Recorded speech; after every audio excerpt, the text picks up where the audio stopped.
Hello again. This is David, and I'm here with Dr. Block, and we are talking about sleep. This is actually part 4 or 5 of a series of presentations Dr. Block is doing on sleep.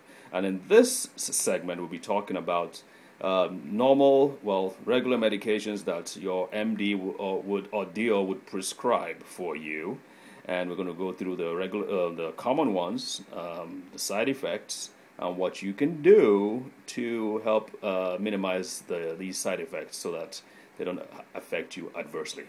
Over to you, Dr. Block. Doctors are loath to provide sleep medications for patients because there are side effects, but sometimes they're absolutely necessary. I need to tell you folks out there that many folks who don't sleep are depressed. Many people who are depressed don't sleep.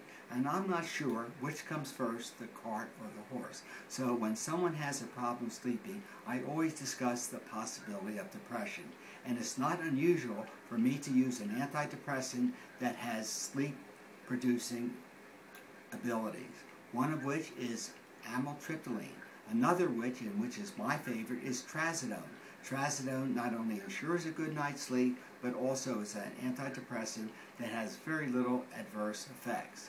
But other than the antidepressants, there are commonly used sleep medications. This is usually in a class called the benzodiazepines. In the past, drugs have been used in the barbiturate family, such as phenobarbital, pentobarbital, butabarbital, and they do work, but they have significant side effects and addicting qualities. But the drugs that are used today, and the drugs that are most commonly prescribed, the number one in this country is zolpidem, Z-O-L-I-P. It's easier to say Ambien.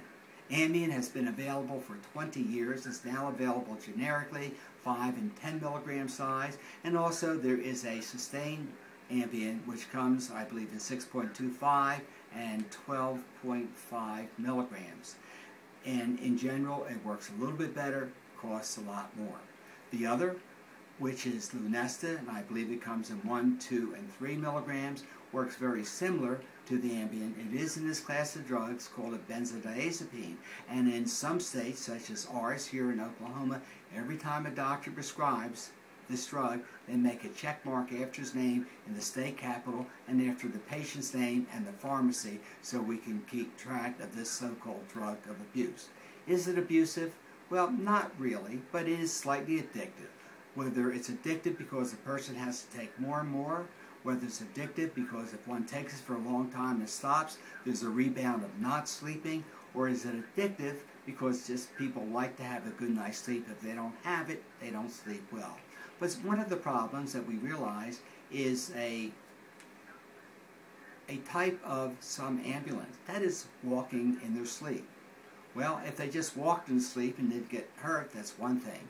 But people have been known to walk to the refrigerator, and when they wake up in the morning, they find crumbs, chocolate chip cookie crumbs, or sandwich debris in their bed.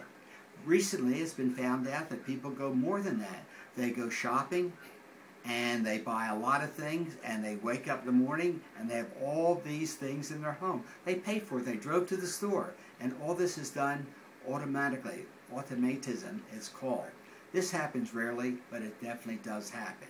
Not so much with the drug Lunesta, and there's another one called Sonata. Sonata, unlike Ambien, Sonata doesn't have this quality of automatism, and it also lasts shorter. Ambien may last 6 to 8 hours, with Sonata 4 to 5 hours. So both Sonata, Lunesta, and Ambien, all three of them, are used commonly.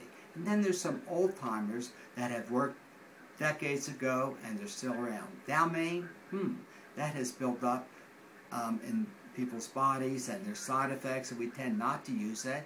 But one called Restoril, temazepam, 15 and 30 milligrams, is still available. It's in this class called benzodiazepines. It's relatively inexpensive and works fairly effectively. I can give you a list of another 15 of them, but these are the main ones. Thank you for listening to me. Doc, thank you. One quick question. What can people do to avoid these side effects, for instance, with sleepwalking and somnolence?